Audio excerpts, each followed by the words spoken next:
Globally, wheat is the most important food crop. More than 4.5 billion people worldwide depend on wheat. Forecasters suggest that demand for wheat could soar by as much as 60% by the middle of this century. The ability of the world's farmers to meet current and future demand for wheat is threatened by many factors: climate change, drought, urbanization. Some of the biggest challenges farmers face are fungal diseases, especially the highly virulent populations of stem rust that were identified in East Africa in 1998. These super strains of stem rust may threaten as much as 90% of the wheat planted around the globe. Spores of the new races of stem rust have been identified from East Africa all the way to the southernmost countries of the continent. The pathogen has also moved north and east. In 2006, it made an alarming jump across the Arabian Strait to Yemen, and subsequently as far north as Iran. UG99 is thus not only moving across Africa and into the Middle East, but is evolving through mutations, establishing an entire family of UG99 type pathogens. In its path are the breadbaskets of South Asia and China. The food security of hundreds of millions of people is at risk. We've seen a drop-off in funding for agricultural research. And with that drop-off, I think the world took their eye off the ball of keeping an eye on what was happening with rust diseases, keeping an eye on how they were changing and evolving in East Africa. And as a result, the world is now very vulnerable to these diseases, and that's going to require investment to change that situation so that wheat farmers are protected in a way that's reliable and that's environmentally friendly. The DRRW is working first and foremost to develop resistant varieties that'll meet the needs of farmers, and then to move the seed to the farmers. Scientists work with national program partners and smallholder farmers to monitor the incidence and movement of this dangerous pathogen. At the same time, breeders develop durably rust-resistant varieties to replace susceptible varieties in farmers' fields. Project partners strive to understand the needs of smallholder farmers, particularly the needs of women farmers who hold the keys to food-secure homes.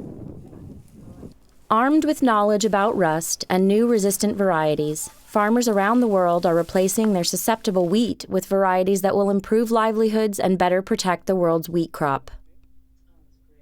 This project delivers benefits to smallholder farmers who are threatened by rust diseases of wheat.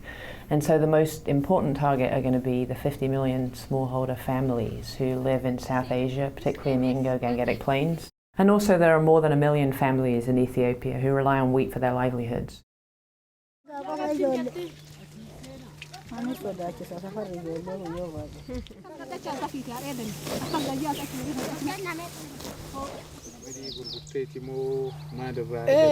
yoo midhaan nagayatiin jedhe balgis gurguree uniformii bitee ka daftara bitee transportii isaanii godhee fi uffata isaanii qamadima gurgura dhabatta midhaan malee qabeenya biraan qabu horiileen kun ka ittiin qotu kun ka elmadhu jechuudha. Sometimes she got 2.6 ton per hectare.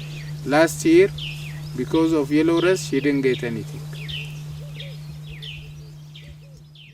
The last year, 2010, we had a yellow rust epidemic, and the farmers have suffered. It's only farmers that grew DRRW varieties that really didn't suffer losses. That community today has really changed a lot. They formed cooperatives. They are trying to produce their own seed. I have seen progress. Farmers face a real problem in not being aware of the damage that rust can do. For instance, in South Asia and Central Asia, there are a generation of farmers who have never seen rust. Farmers generally are not aware that they could lose their entire crop to stem rust.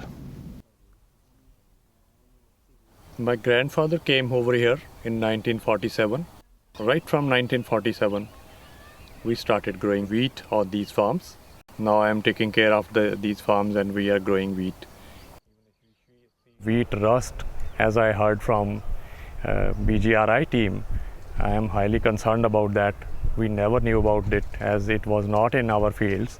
But soon after I came to know about that such a rust can spoil the wheat, and it has already spoiled it in different parts of the world, I feel worried about it. The crops of the farmers are like his children. So as we see them growing every day, we really feel happy. And if our crops are sick, we feel that our children are sick.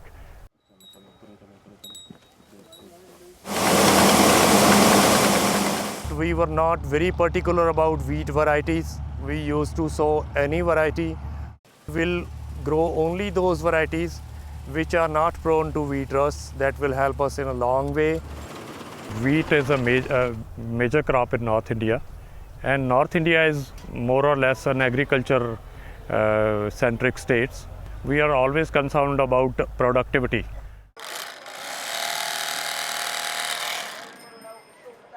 This time the wheat has been a bumper crop and as well as very healthy crop, and we have sold every grain of my wheat. Everything has been very, very favorable.